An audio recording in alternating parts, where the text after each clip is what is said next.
Agar, égyptienne, enfanta à Abraham Ismaël. Genèse chapitre 16 du verset 1 jusqu'au verset 16. Agar, la mère d'Ismaël, est égyptienne dans Genèse chapitre 16. Et c'est dans ce chapitre que Ismaël naît, c'est-à-dire la première apparition de Ismaël, c'est dans Genèse chapitre 16 au verset 15 et 16. Et sa mère est une égyptienne. Nous pouvons donc étudier ici l'ethnicité d'Ismaël pour démontrer de manière extrêmement courte que Ismaël dans la Bible n'est pas ni perse,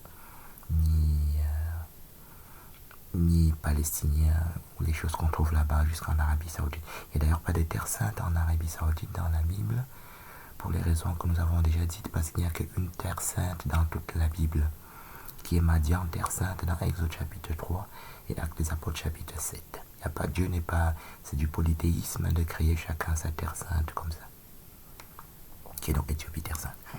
Donc Ismaël, on dit Égypte, pays de Cham, psaume 106, versets 21 à 22.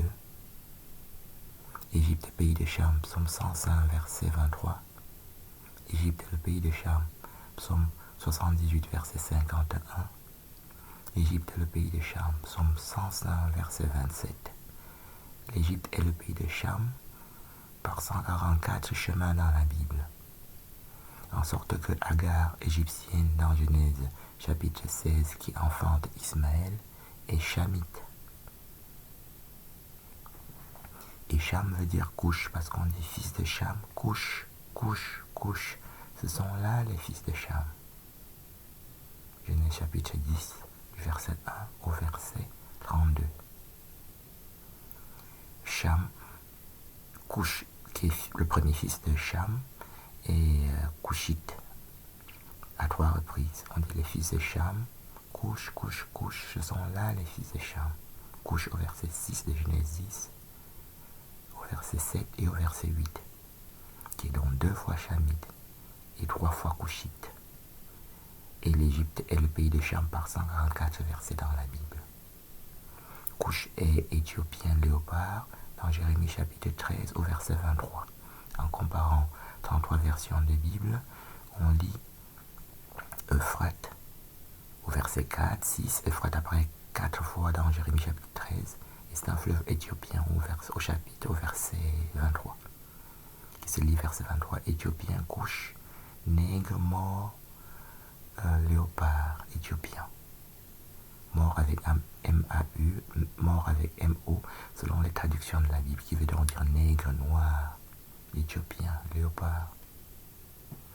Donc on essaie d'établir que l'islam est une fausse religion pour la raison principale que il n'a jamais produit de savants en 15 milliards d'années.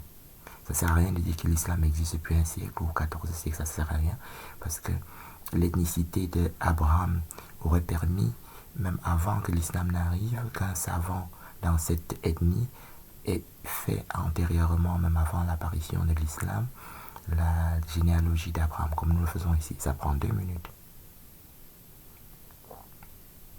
Agar est donc égyptienne dans Genèse chapitre 16. Et l'Égypte, c'est le pays de Cham, par exemple, dans Psaume 106, versets 21 à 23.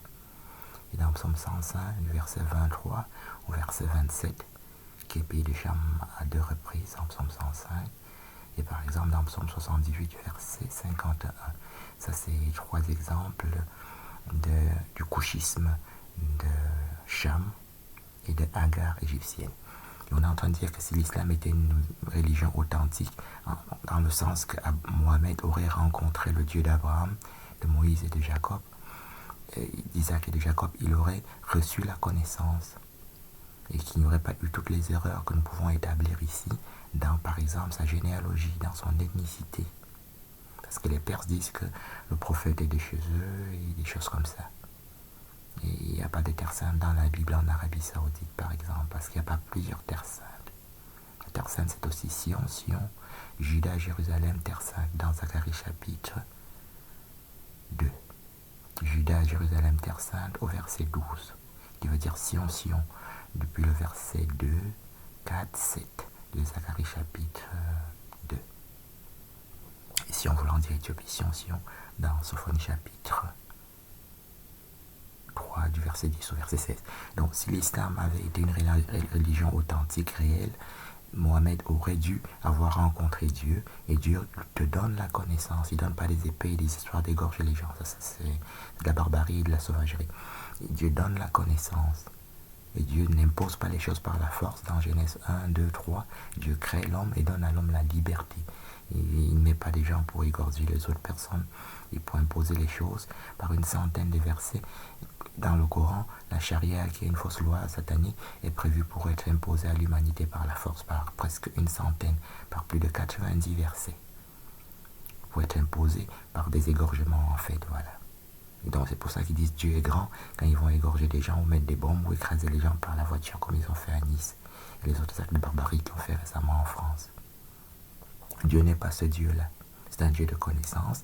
Et je trouve des gens qui se trompent dans leur ethnicité, dans leur généalogie. Ça veut dire qu'ils n'ont même pas atteint l'âge de la raison. L'âge de la raison, c'est quand un enfant a 7 ans et qu'il peut donc faire la différence entre le bien et le mal. C'est 7 ans qu'on appelle l'âge de la raison. Mais longtemps avant l'âge de la raison, tous les petits-enfants à l'école maternelle connaissent très bien leur nom. C'est que je m'appelle Paul, l'autre s'appelle Jacques. Ils ne se trompent pas. 1 an, 2 ans, ils ne se trompent pas sur leur nom. Dans la généalogie, c'est l'équivalence de connaître son nom, de savoir que voilà, Ismaël, sa maman s'appelle Agar et elle est égyptienne. On dit Agar égyptienne au verset 1. Agar égyptienne au verset 15 de Genèse 16. Et Égypte, c'est le pays de Cham. Et le premier fils de Cham, c'est Couche dans Genèse 10, verset 6, qui est 3 fois Couchite et 2 fois fils de Cham.